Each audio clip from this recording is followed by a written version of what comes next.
a bad background. Some parts of Africa, there's even no data. The under are surely underbanked, and not like maybe in Germany overbanked. What does it mean? In particular, the rise of the mobile phones contribute to the fast rise of mobile banking in sub-Saharan Africa.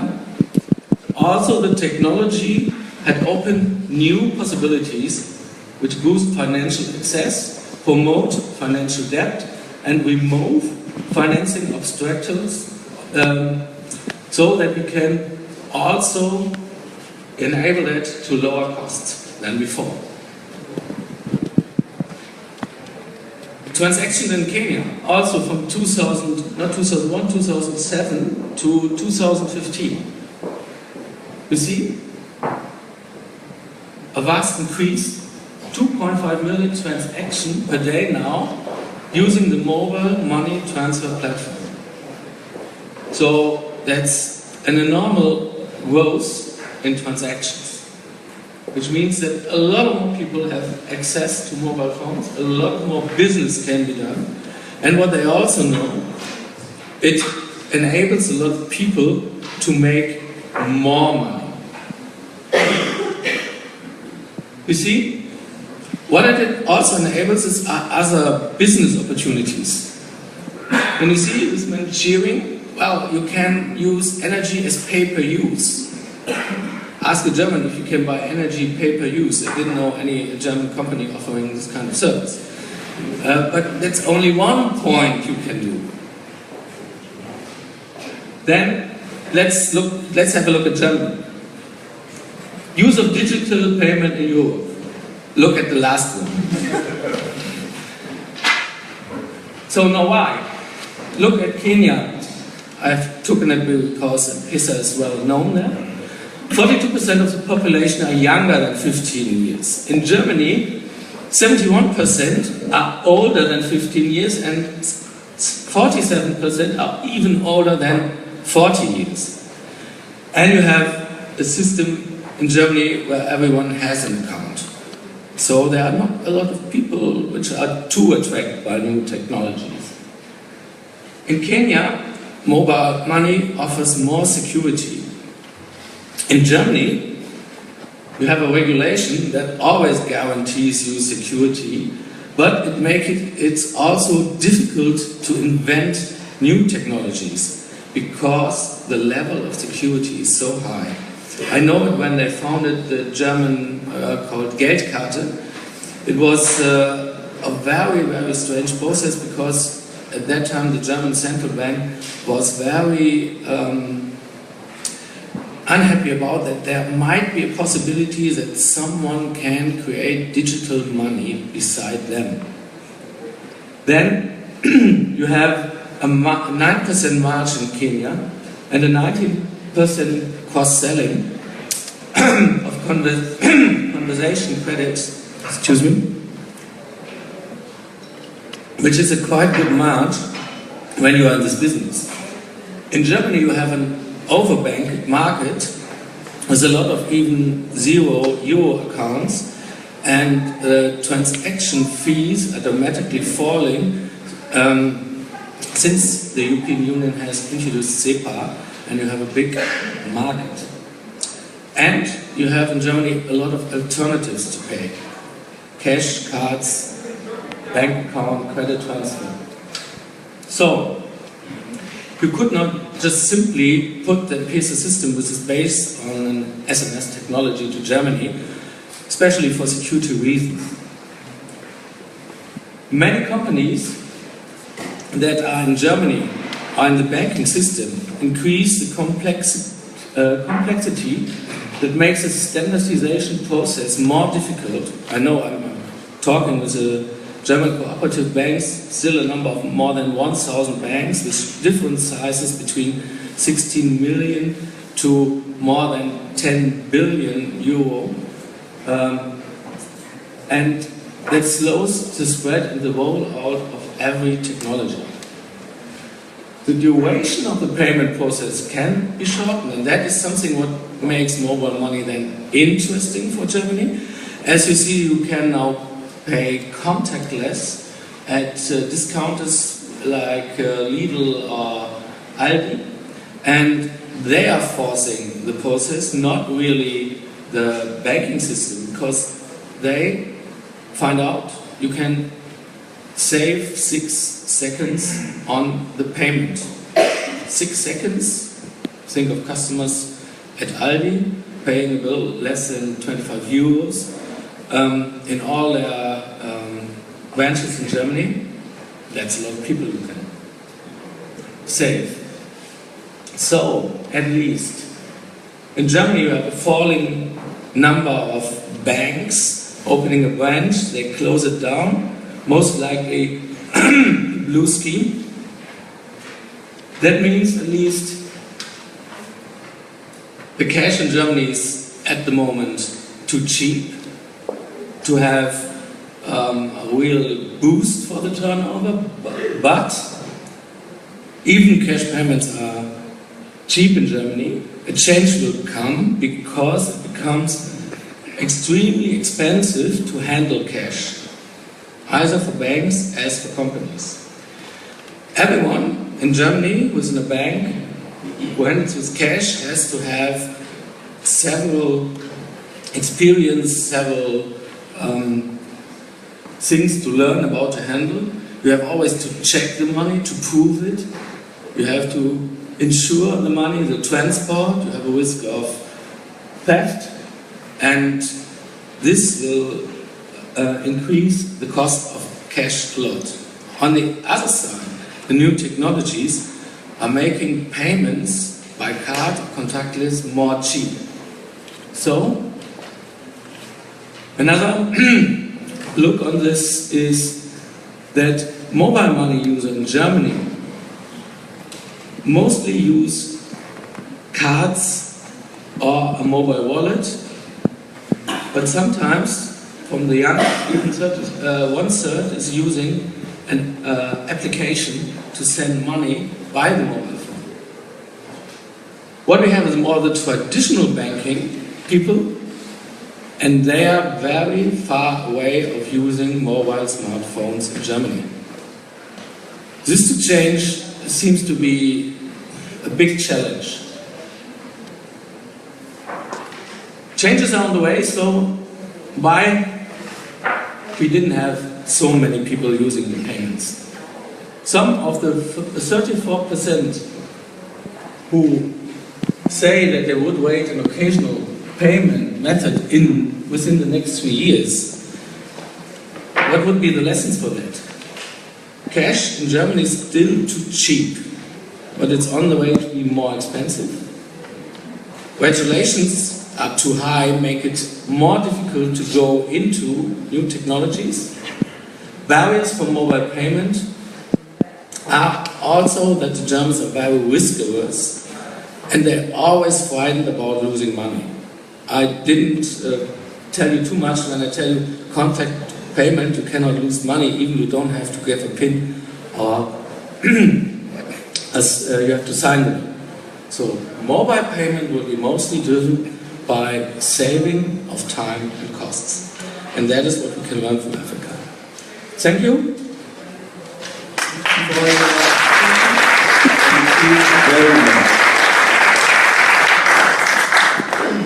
Great. Prof would definitely take questions when he joins the panel. And so, thank you very much, and you will be joining the panel pretty soon. Yes, and we have another professor in our midst. I guess you guys are wondering why we are having too many professors, but you need to know one thing, which is we learn from these people. They taught us to be who we are, and they know a lot more about innovation, how to be creative. Thank you, Prof. Thank you very much. Just to introduce myself. I'm Ines Carstensen. I'm a professor for innovation and sustainability, and my focus is tourism. Okay. So I'm also happy to be here, and thank you for the invitation.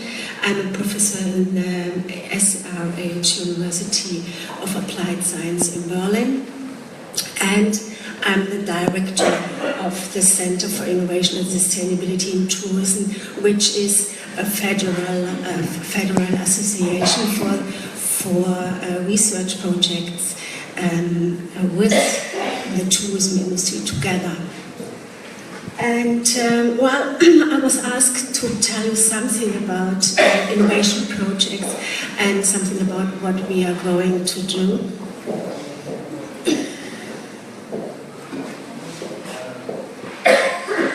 Can you just have me? Thank you very much. So, yes, just some words to CIST. A former speaker said, while competition is, cooperation is more than competition, and this is the key word for innovation. And as you can see, we are the Federation of Research and Development Associations, and CIST. While we are quite young, we just founded at the 15th of January in 2015, and we brought together the Fraunhofer Institution, which has more than 2003 scientists of technology approaches. And we combine this technological scientists with engineers and all those things, and all those competencies with German scientists for tourism. Now this is the big new institution where we are going for. And well, the wave, the former speaker said, what is our wave? Our wave is transdisciplinarity. What does it mean? We want to combine the tourism industry with science, and we do this in our destinations. And as you can imagine, our destinations are all over the world.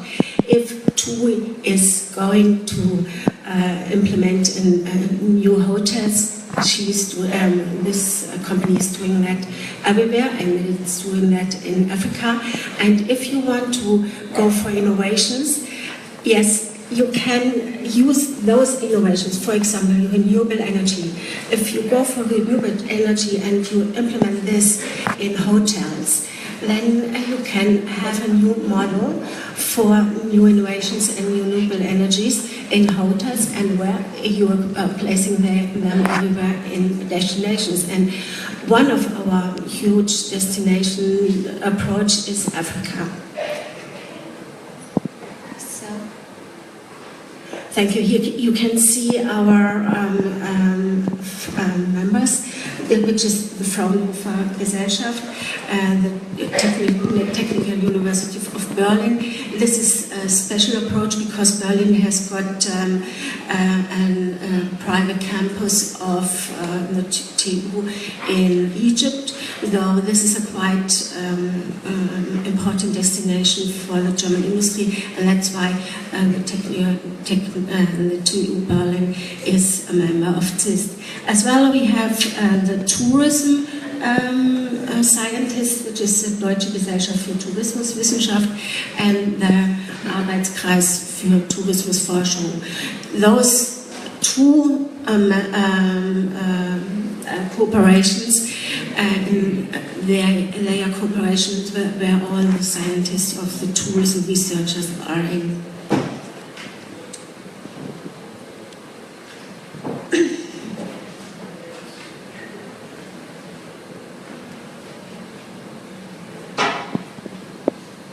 What are we doing? We're just creating science engineering. What does it mean?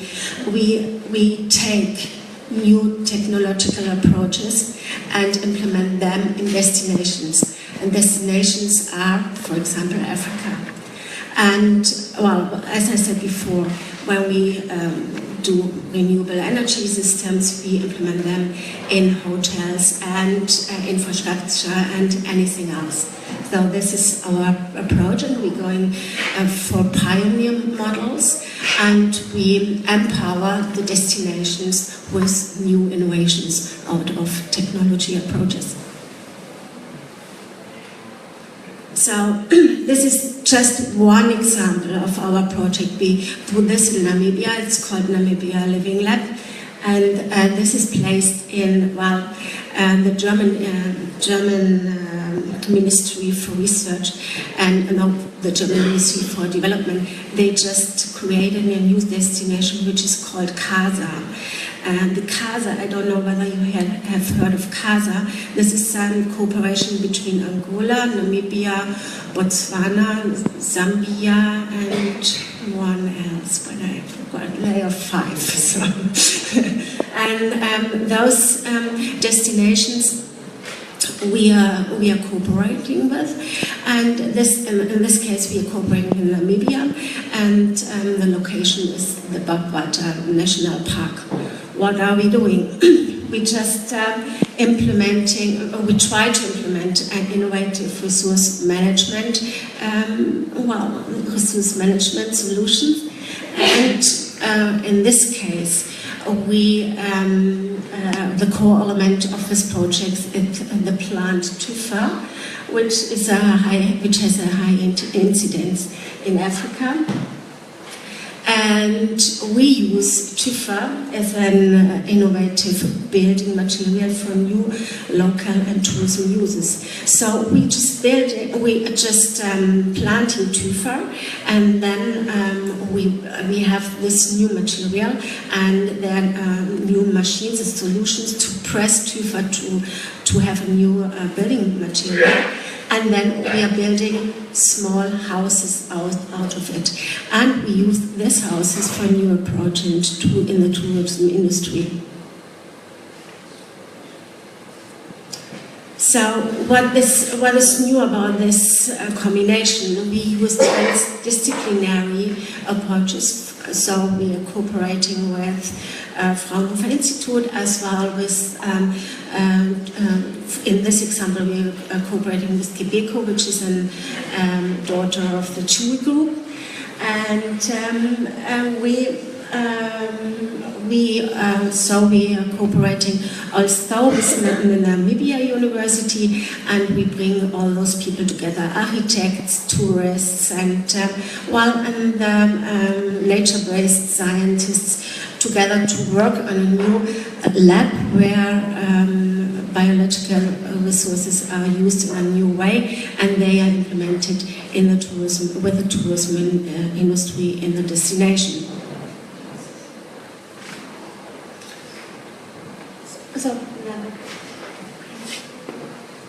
So here can you see how we are working together.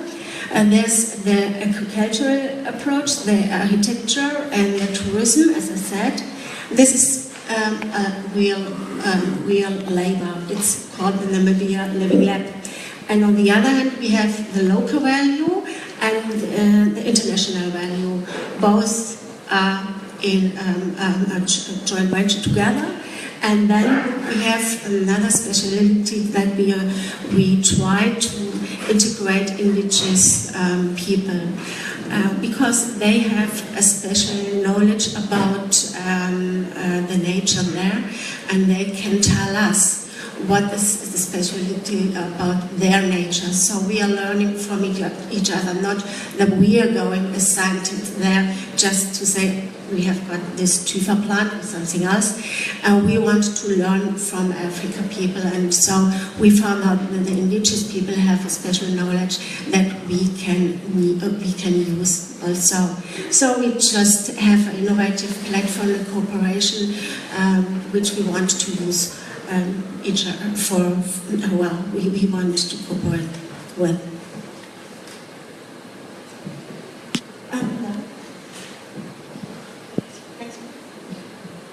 So, in the end, we try to have more transdisciplinary projects in the fields like creating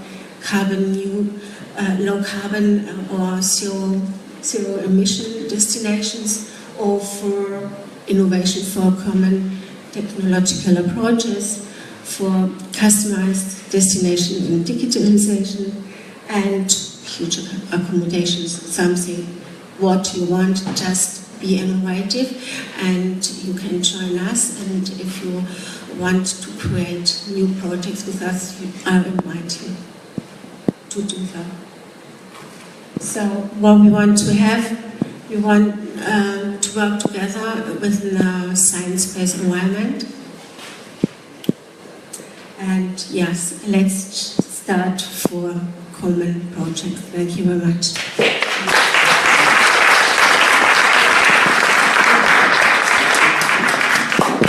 Thank you very much.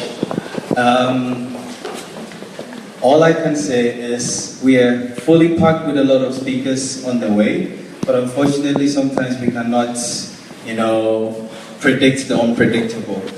Our Honorable Ambassador Ego Caesar is not able to join us now at this time because something urgent came up, but I'll share a little bit light on what is happening in Rwanda, and then of course another professor who decided that unfortunately, even though there is impossibilities, he will still make it possible. He will share what he's doing online with us. So in Rwanda, probably you might have noticed, but one of the awesome things that I realized at the Rwandan airport was when you see little kids holding laptops. And there is a policy called one laptop per child happening in Rwanda as we speak. Again, you see that innovation is happening everywhere. And also sometimes it takes policymakers to make it happen.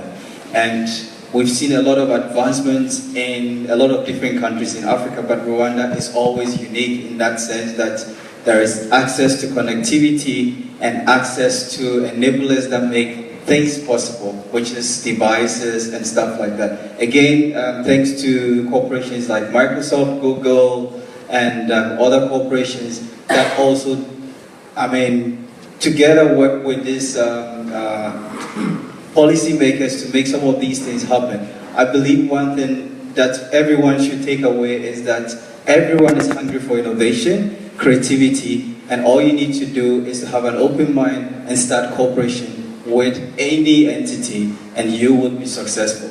On this note, I would like that we move to Professor Erkki in Finland. So good afternoon, everyone. I'm Professor Erkki Sutinen from the University of Turku in Finland. Turku is our old capital, and we are very proud to be here. Still, we are on the southwest corner, so we are also very close to Berlin. But still, even if we are close to Berlin, for certain reasons, I'm not available to be physically with you now there. But I'm expecting that we will be meeting in the future. You are all welcome also here to see Turku and the innovative country of Finland. So the reason that I think that I was invited to give this maybe not keynote note anyway at your meeting is that I have been one of the fortunate ones from Finland to be able to work a lot in Africa and with my African network and African collaborators and partners. And I think that for me personally, that has served as a source of inspiration for my research. And I think that's the key message that I would like to give to you, that you are now coming from the origins of the humankind and origins of inspiration. And I would very much encourage you to really think in terms of your strengths, find your potential and your strengths, because that's the most important part for any innovation, for any invention. So you can be proud, you can be strong, and then you can go and you can change the world. And I mean, of course, you have one of the most potential tools for that sort of change, because you know the technology, but also you know the people that you have been living with, and to whom you are creating new inventions and new technologies and new services. So that's really the way to go. I would like to raise a couple of things from my own life that have been very important in terms of innovation and Africa. Way back, actually more than 20 years back, in 1995, I was invited to be a voluntary teacher in Kidukala, which is about 700 kilometers southwest from Dar es Salaam. Kidugala is a small village, but anyway a village that has a private school. And I was invited to actually teach at the private school, like just basic IT. Basically I was expected to teach like office software. But you know, when you come to Africa, your mind changes and your mind sort of opens. And I got such a kind of inspirational and eager welcome, you know, from the students who actually had not been exposed to technology before at all. But you know, I decided to change, you know, the whole program of mine. So instead of going to Office or Excel, I collected a couple of what I thought a couple of traditional folklore tales. But within an hour, I ended up in 60 different African folklore tales. And what we did was that we chose, together with the kids, we chose one. And we started to learn Visual Basic in those days to actually, you know, create a multimedia presentation or representation of that traditional tale. And then I figured out, you know, the huge talent, the kind of complementary, you know, viewpoint and the creativity of African students. And I saw that, you know, this is the way. If you want to do something different, you need to be in Africa, you need to be open to the heritage, you need to be open to the stories, and anyway you need to incorporate the new technology. Another example was that I was 2 years spending at the Ministry of Science and Technology in Maputo in Mozambique as a Chief Technical Advisor for Science, Technology and Innovation. Now that was very, very different. And so I was, whereas, you know, in Tanzania I had been working with young people at the grassroots level, so now I was working at the Ministry and with high-level people and the establishment. I was there 2 years, and compared to those 6 weeks in the grassroots level environment in a village, I figured out that it's really the grassroots that matter. It's really, you know, the resources and the fascination which grows there.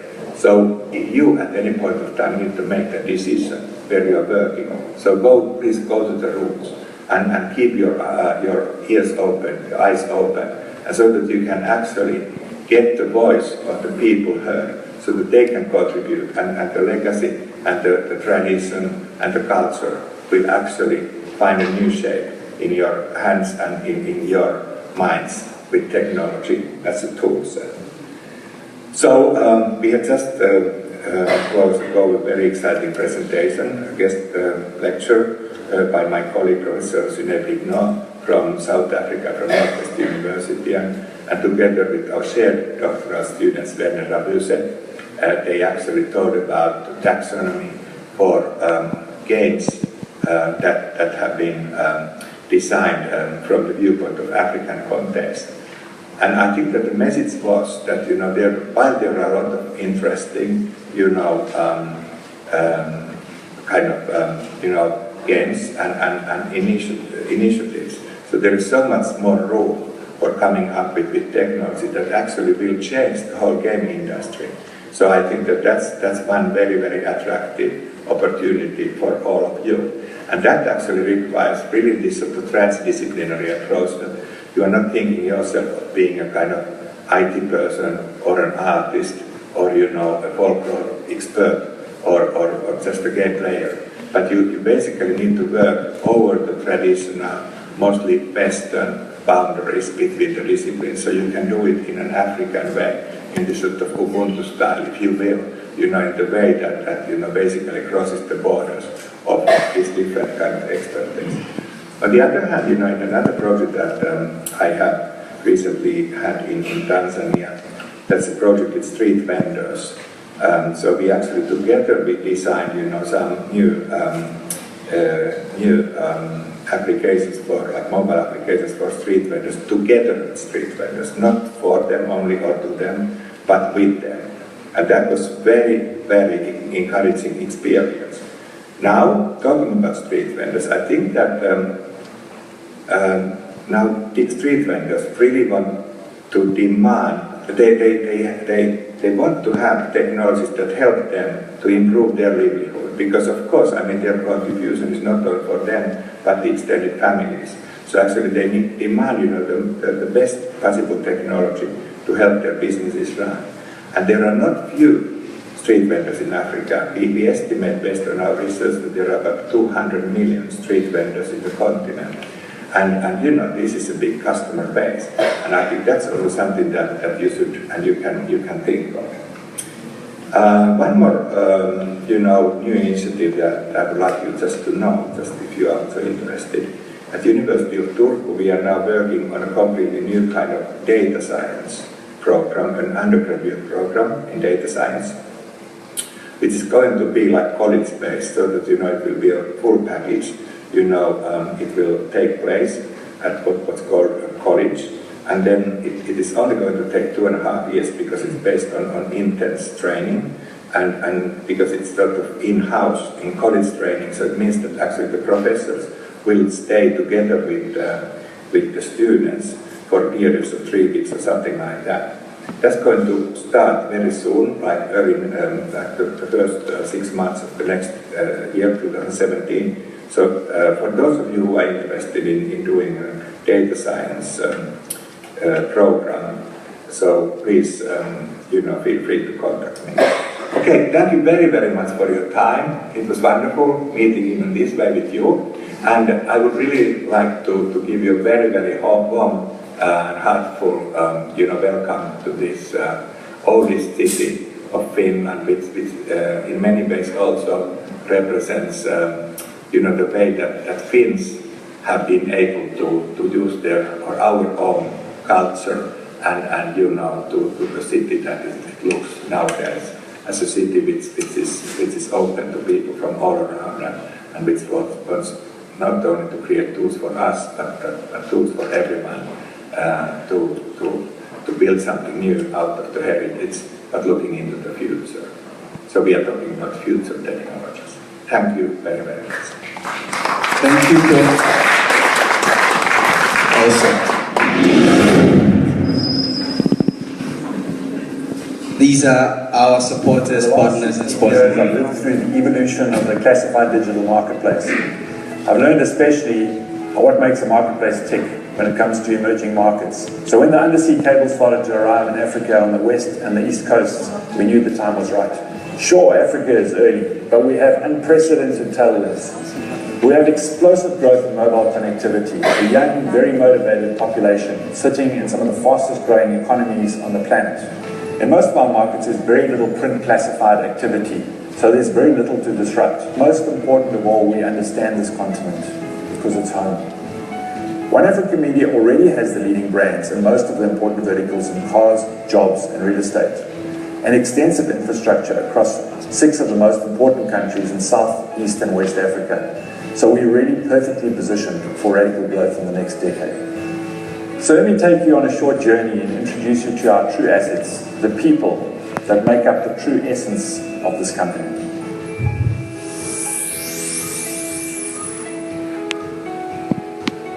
We would start to get the panelists to the table, to the chairs, and then we'll start. A solution for the 21st century. Imagine being able to call or internet chat with a doctor who will diagnose your problem, answer questions, and prescribe medication if needed to your pharmacy. No waiting in line or filling out insurance paperwork. It provides straightforward answers and solutions for routine illnesses. How does it work? Zach hasn't been feeling well for several days, so he decides it is time to find out what's wrong. Instead of making an appointment with a doctor or going to an emergency room, he calls the toll-free number or goes to the telemedicine website to set a phone or internet appointment with a licensed doctor in his state. During the call, the doctor will diagnose his illness and answer his questions, and if needed, write a prescription. Bingo, it's done, and Zach is on the way to feeling well.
to you.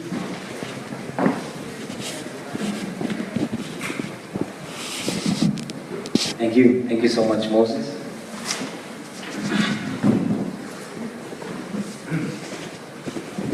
Thank you. So at this point, we move over to the panel discussion. We've had some interesting keynotes from our speakers, and I think at this point we'd really like to interact and sort of get more information as much as we possibly can. And I want to have an interactive session, so what we'll do is we'll have, I do some Q&A with the panelists, and then we move over into a question and answer session from the audience as well. All right? So I'll start by introducing myself. My name is Steve Odhiambo. I'm founder and CEO of Ukowapi. Ukowapi is a tech startup that's based in Darmstadt. I studied and live in Darmstadt, Germany, but our business is actually in Kenya. So our core business is location-based services. So I'll go back a bit. Ukowapi is Swahili. The name means, where are you? So what that means is we are simply trying to solve the problem, which is actually a huge problem, of the lack of a physical address system, or a developed physical address system in many countries in Africa. So we're doing that using GPS, smartphones, and enabling efficient and productive logistics. So I'll start with you, Stefan. Kindly tell us a little bit more about Mobisol. Thanks, Steve. And thanks for coming here. First of all, I'm Stefan from Mobisol. I don't have a keynote here at this audience, but kindly we have been introduced already by Mr. Pfaffenberger, I think more by coincidence than purposely. But what we do is basically we distribute energy in sub-Saharan Africa. We started in late 2011 in Tanzania, and then we grew into Rwanda, and now lately to Kenya. So what is our basic offer is a solar home system for rural customers that these people can own after 3 years and can pay down in installments within 3 years. And we are quite tech heavy there, so that connects us here with Afrolynk. We can get into detail later then. Thank you so much, Stefan. My second question is to you, Professor K. You spoke about mobile money in Africa. What, in your opinion, what is the driving force behind that digital revolution, the uptake of mobile money? What seems to be behind all that? Well, behind of that is the possibility for a lot of people to have access to kind of transaction banking, access to money without moving on a big distance, like 100 kilometers, just to get some cash. So, and one other point might be digital money is for sure a little bit more safe for anything of bribery or corruption. That's also something what drives it. Thank you, thank you. Professor Ines, I have a question concerning what do you think is the role of research and academia in innovation? Yes, the most important role is that we do it together. It's not only for scientists, but we have to initiate innovation with the people, with the local people, to empower them to have to be an entrepreneur in their countries. This is the most effective thing to do. Thank you so much. I think you want to join in? Something to add on to that? Professor K? Well, just when you see about this kind of mobile money and access in rural areas, that's the key point. When you are able to send money from either the shore in another country or even by SMS or other technique from Europe or to a rural area somewhere in Africa, that opens a lot of more business models than had been able to done there before.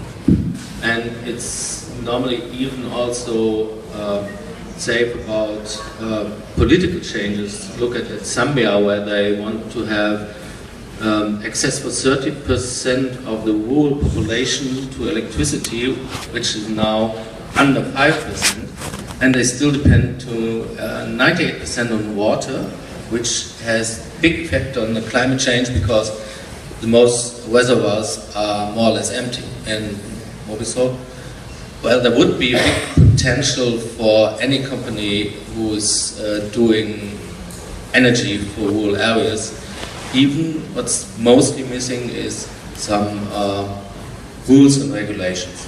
That's the only problem. But I know that they welcome everyone.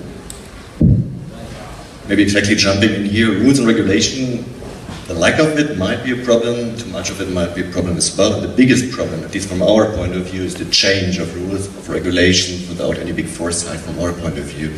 So I mean, I'm not sure how many people here in the audience are doing business in Africa, but I think everybody would agree to the point that it is always difficult to foresee what kind of rules and tax and duty, all these things might change in the future and on what rationale behind. So I think, I would agree to your point, but most I would emphasize on putting the point on the stability of the rules and regulation scheme.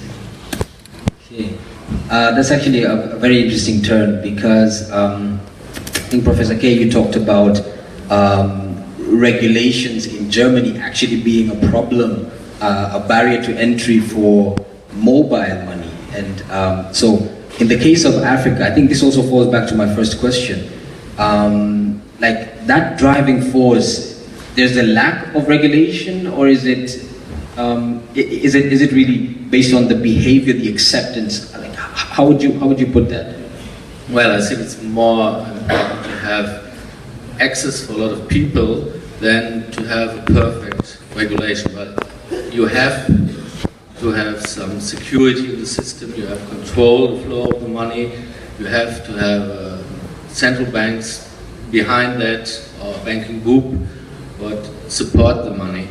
But if you start and if you want to enable people to make business, to earn more money, what is mostly connected with mobile money, then this is the second point in the row, not the first point. If you're in a country like in Germany, which high developed system of money, cash, e-money and transactions, it's always more difficult to go into this, and it takes years. It's years to develop something. So in Africa, especially Kenya, known as the Silicon Valley there, they have the chance to develop things more fast. In my opinion, bring it to a very efficient system.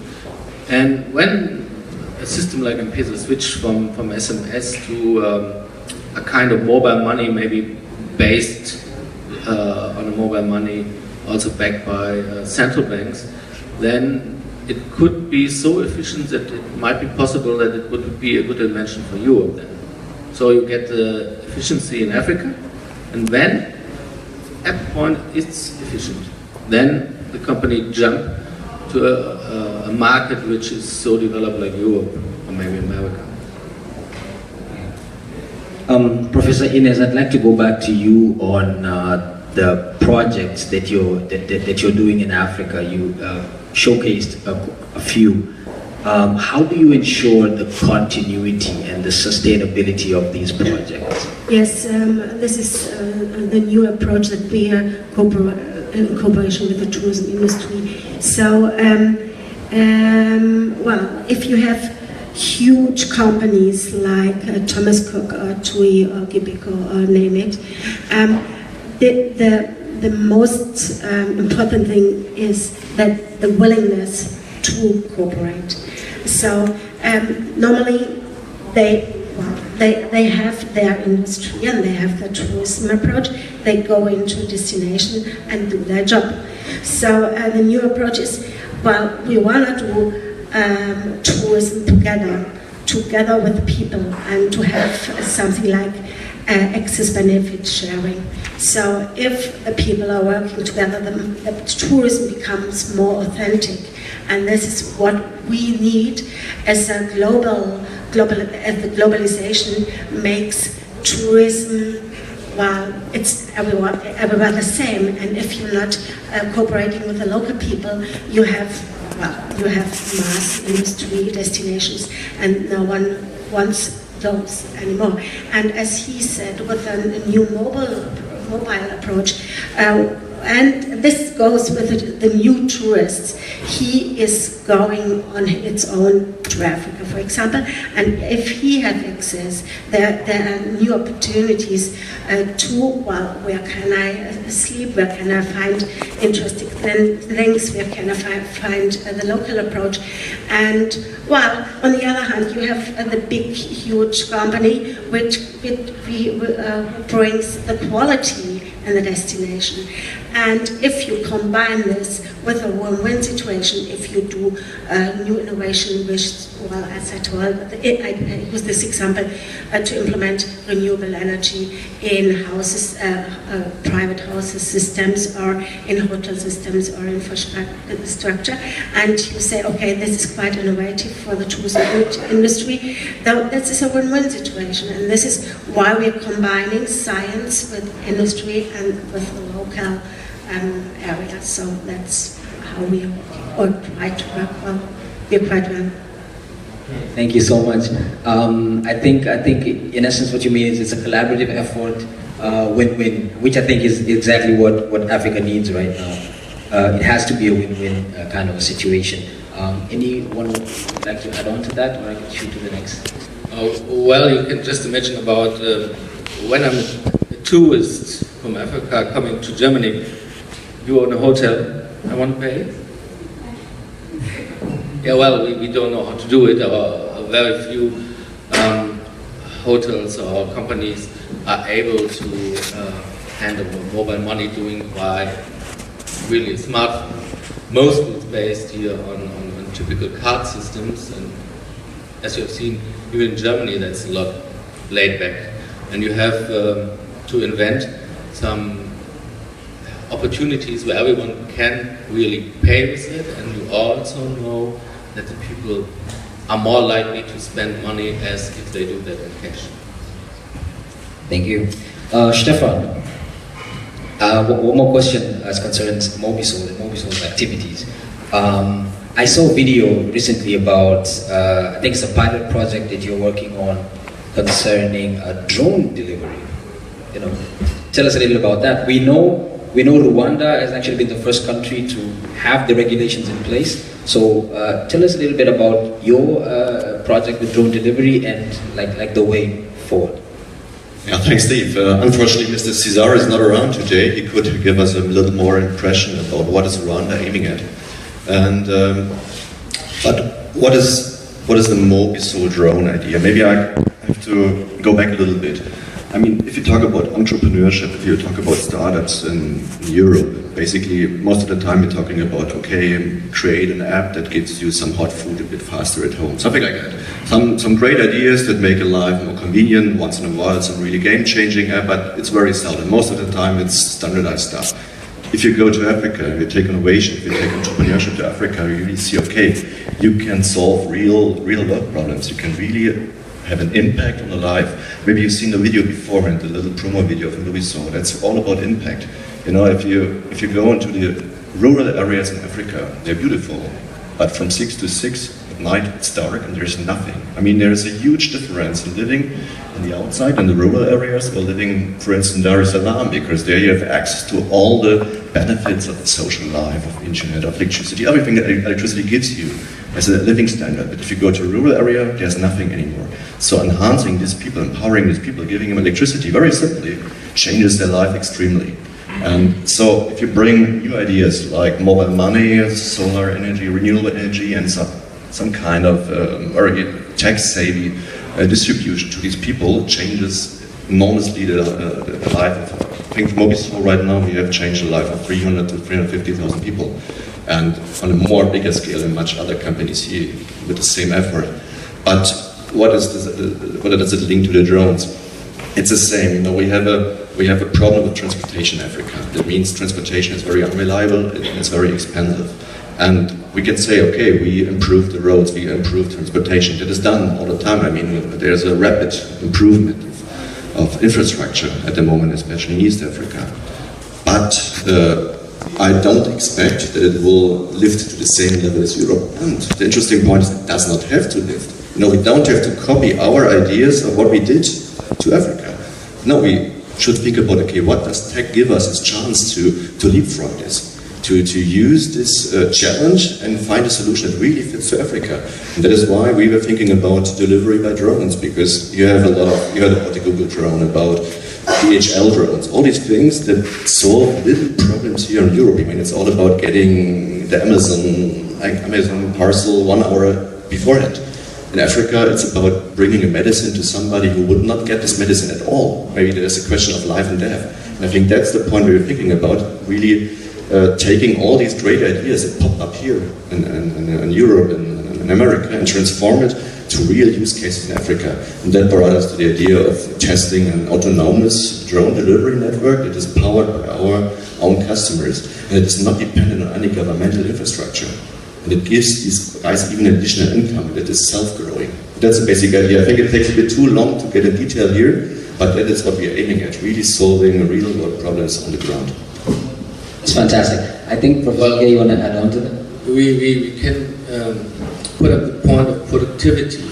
Well, how many of you go more than even one time a day to the personal post box at home? I mean, for the letters, not for the emails. And then think about how often you check if you get a new email, post. So productivity by fast exchange of communication has wised up a lot. But when you go now back to rural Africa, like to say, well, where are the biggest points of saving? Maybe using more time by using light, or even for women, if you have not to eat by collecting firewood, making a fire and then cook. If you can use this time for other activities, your productivity is going up. So you have to look at the area and the state of development, and then to look how you can wise the productivity. The second thing is about, you must also be, I think, into the culture. And you have to think that Africa is not Africa, it's not a country. It's 54 countries now, which very different history, very different background, different traditions, rules, etc. So it can be the meaning that some of the good products just fail because coffee done by a solar cooker doesn't taste like coffee roasted on an open fire. So you have to think about how you can change and how you can let people know that the time you can save by not getting the firewood is more important than maybe an assumed different taste of coffee. Very interesting point. At this point, I'd love to take questions from the audience, because I'm sure you probably have a lot of things to ask, maybe one or two things you'd like to find out a little more about. I see one hand all the way in the back. Just a moment, I'll give you the mic. Just a question to Mobisol. You mentioned the company is quite tech heavy. It's like Rwanda, where your activities are quite large. How many of your tech people are located in Rwanda, or is that all done from Berlin? And if you have some of them in Rwanda, are they experts or locals? If they're experts, how did you find them, or how did you train them? And are they Rwandans or other Kenyans and so on? Back to you. I take over here. Maybe just to get some numbers in the room here. I would basically say Mobisol is an African company with a German branch. At least it developed like this. So it's not even too bad to say there's no German company offering such service. We have around about like 700, don't name me on that, but around 700 employees on the payroll, 600 of them in Africa, 100 roundabout in Germany. From the tech perspective, it's a bit different. Most of our R&D and software development is at the moment located here in Berlin, but we are setting up we call it virtual teams with our colleagues on the ground. So basically we have 5 R&D and tech people in Rwanda, and I think 15 in Tanzania at the moment, and setting up in Kenya as well. So it might develop in the future that we transfer even R&D and development over to Africa, but at the moment, you know, one of the biggest challenges in Africa is the HR question, you know, finding qualified people that you are able to afford. And I think most people don't have it on their list, that especially finding like a software programmer in Rwanda is not more affordable than finding a software programmer in Berlin. And as Mobisol is not a publicly financed institution, we have to go for profit, else we will never scale. So that was from the very beginning a profit-oriented company. We have to keep this in our bag. But I think your question is totally right here. Maybe let me add one point to the point of qualified personnel it will find. Well, at least it's on the way. They are thinking about setting up German African University of Applied Science, maybe starting in the next year. Don't want to tell too much in East Africa. So that's a point what is well on the political agenda here in Germany. Sorry, maybe I missed one point, and I'm totally with this, and I think there's a big initiative from, you know, even German Außenministerium and Auswärtiges Amt that is pushing this quite a lot, and we are in this process as well involved. So I think we are as well. Yeah, and but you know, getting back to the question, I forgot to mention that we set up 2 academies, one in Rwanda and one in Tanzania, to educate our own technical people. I mean, all the operation technical guys are local guys. You know, we have very little expats. I mean, there are even regulations in Rwanda and Tanzania that makes it very difficult to have expats there. And with a staff of like 600 people on the ground, you will not have a significant amount of expats anymore. Yes, and at least we are going to create a new master's degree for which called destination planning. And in destination planning, there are all those technological approaches like renewable energy or waste management or water engineering and urban planning. All those things are integrated in this new master study, and we just in a way to discuss where we can place this. And one option in the moment is South Africa or Namibia, and we are also in the discussion with Ghana, and also of course we need an approach in Egypt and the Arabian countries as well. Great. Any more questions from the audience? I'd like to get your... There's one gentleman in the back. Anyone else at the front before I head back? All right, great.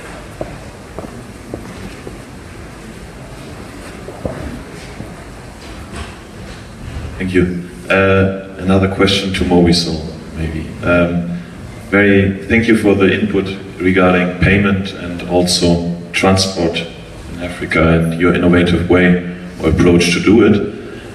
My question is, from my experience, how do you do it with people to train and motivate them in a decentralized way?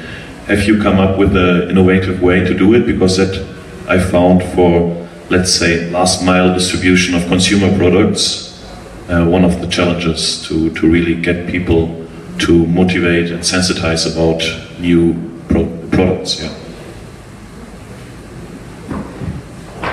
Thank you. A little bit, the question is, are you aiming towards the customers or towards our own staff, the organization? Both. So maybe I can start a little bit with our own organization, and maybe I can make the link to the tech as well.